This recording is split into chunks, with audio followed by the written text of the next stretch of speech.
qu'il y avait un danger pour les enfants de devenir aveugles par manque de vitamine A dans l'organisme. Le docteur Serge Touron, un médecin haïtien, produit de la faculté de médecine et de pharmacie de l'Université d'État d'Haïti, a trouvé qu'il était bon de questionner la carence en vitamine A en Haïti, vu l'importance ou les conséquences, je dirais, les conséquences néfastes de cette carence sur l'individu, enfant ou adulte. Un grand nombre de populations qui en est affectée.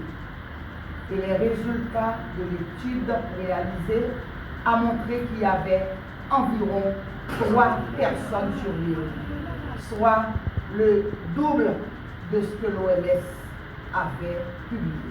Ce que vous devez savoir et ce que nous attendons de vous, c'est de faire savoir à la population que les carences en vitamine A les conséquences de cette carence sont inévitables, mais la carence peut être corrigée.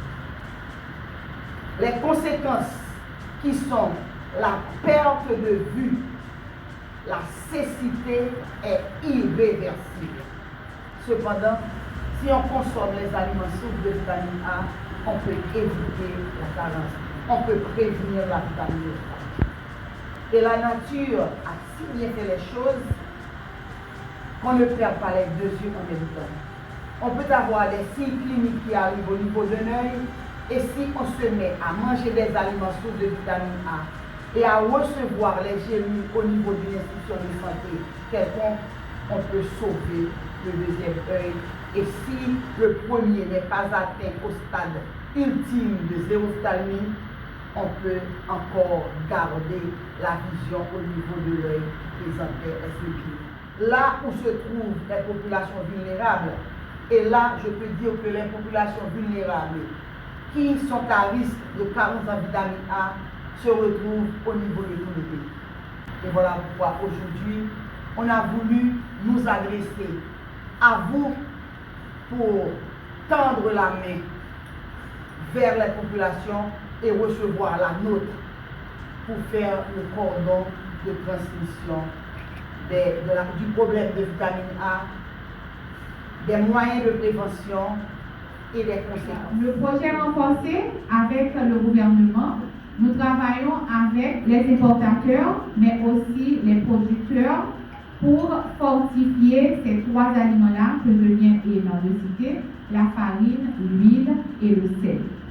En plus, nous faisons de la sensibilisation auprès des consommateurs et de toutes les parties prenantes pour que la population soit au courant des conséquences des carences en micronutriments et qu'ils font choix des produits fortifiés.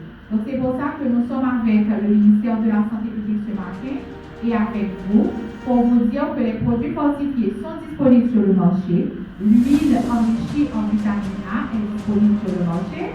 Donc nous vous invitons dans vos émissions à faire la promotion de la vitamine A, de relayer les messages que vous venez d'écouter, les conséquences de la carence en vitamine A, les aliments sources qui sont notés